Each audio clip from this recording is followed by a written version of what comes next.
Donc, en termes de portée de la politique publique, comme je le disais tout à l'heure, la politique publique peut être adoptée dans n'importe quel domaine que l'État considère qu'il s'agit d'un domaine important, un domaine de préoccupation important, tel la santé, la sécurité, l'économie, etc. Mais quoi qu'il en soit, il se trouve que dans la conception, l'élaboration de cette politique publique, il ne s'agit pas de l'engagement des fonctionnaires de l'État ou des décideurs seulement qui interviennent dans la formulation de cette politique publique. Eh bien, en termes d'acteurs, il y a lieu de parler également de l'engagement de la société civile. Donc, il y a un ensemble de groupes sociaux qui peuvent intervenir en termes d'acteurs, en termes de parties prenantes, dans la formulation de cette politique publique, à côté des autorités, à côté des décideurs.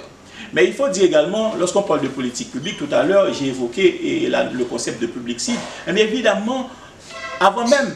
l'élaboration, la formulation de cette politique publique, puisque cette politique publique est définie et des engagements adoptés au profit d'une population cible, donc il y a lieu de comprendre, d'analyser.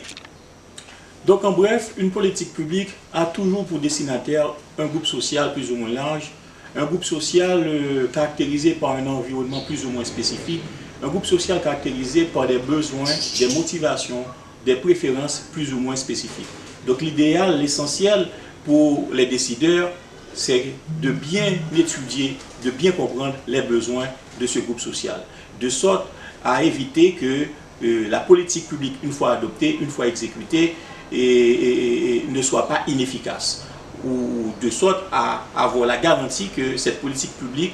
va avoir un impact positif sur la population et non un impact contre-productif. Et pour insister sur cette nécessité de bien appréhender le public cible qui est le destinataire de la politique publique, eh bien, je donne toujours cette histoire-là, cette anecdote qui s'est passée en Afrique, où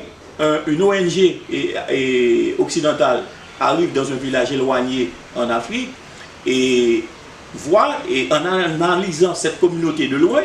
l'équipe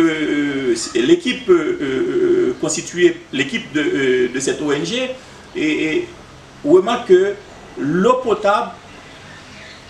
est puisée à 8 km du village uniquement par les femmes. Donc il y a un partage de responsabilités, un partage de tâches au sein du village, où ce sont les femmes qui sont chargées d'aller puiser l'eau 2 fois par semaine à 8 km du village. Donc rapidement, ce que l'ONG fait, c'est de venir avec un projet de construction de pompes, d'un ensemble de pompes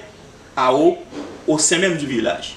Après 3 mois, ils reviennent pour évaluer le projet, l'impact du projet, et qu'est-ce qu'ils remarquent? Eh bien, toutes les pompes ont été détruites.